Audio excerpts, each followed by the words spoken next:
అంటే రేవంత్ రెడ్డి కాంగ్రెస్లోకి తెచ్చుకున్న వాళ్ళు, రేవంత్ రెడ్డితో కాంగ్రెస్లోకి వచ్చిన వాళ్ళు ఒంటిపైన జరులు బాగుతున్నాయి వాళ్ళకి. అందులో కొంతమంది ఆ పేర్లు చెప్పడానికే నాకు సిగ్గు అనిపిస్తుంది. ఎవరో చామల కిరణ్ రెడ్డి అట, మరొకరు రాజకీయాలు బాగా తెలిసిన వాళ్ళుగా మాట్లాడుతూ ఉన్నారు. ఆయన మాట్లాడుతున్నాడు, ఇది బీఆర్ఎస్ రైతోత్సవం కదా, బీఆర్ఎస్ పార్టీ పుట్టి 3 ఏళ్ళే కదా, మరి ఇది టీఆర్ఎస్దా బీఆర్ఎస్దా అని అడుగుతున్నాడు. అత్యంత లాజిక్ అనమాట. ఆయన గుండెలు సరుచుకుంటున్నాడు ఆయన. నేను అడుగుతున్నాను ఆయన్ని, ఇప్పుడు నువ్వు ఇందిరా కాంగ్రెస్లో ఉన్నావా కాంగ్రెస్లో ఉన్నావా అని జవాబు చెప్పాలి. నువ్వు ఇందిరా కాంగ్రెస్లో ఉన్నావా కాంగ్రెస్లో ఉన్నావా? కాంగ్రెస్ పుట్టింది 1885లో ఇంగ్లీషోడు పెడితే పుట్టిన పార్టీ అది.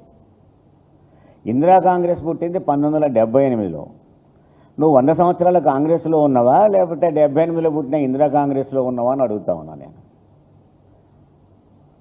ఇందిరా కాంగ్రెస్ని జాతీయ కాంగ్రెస్లో ఎన్నికల కమిషన్ గుర్తించిన తర్వాత మాది కాంగ్రెస్ అని నువ్వు చెప్పుకుంటున్నవే,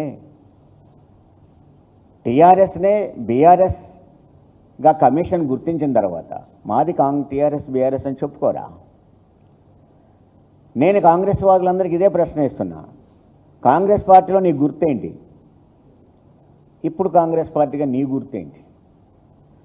జాతీయ కాంగ్రెస్ పార్టీ పుట్టినప్పుడు గుర్తు చేతి గుర్తా? ఎడుపోయింది ఆవుదూడ, ఎడుపోయినాయి కాడెడ్లు, ఆ గుర్తులు ఎడిపోయినాయి.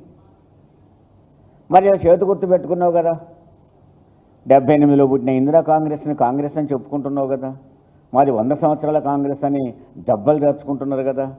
అందుకని చరిత్ర తెలుసుకోవు. చరిత్ర తెలియకుండా ఏది పడితే అది ఆగితే ప్రజలు నవ్వుకుంటారు నేను చూసి.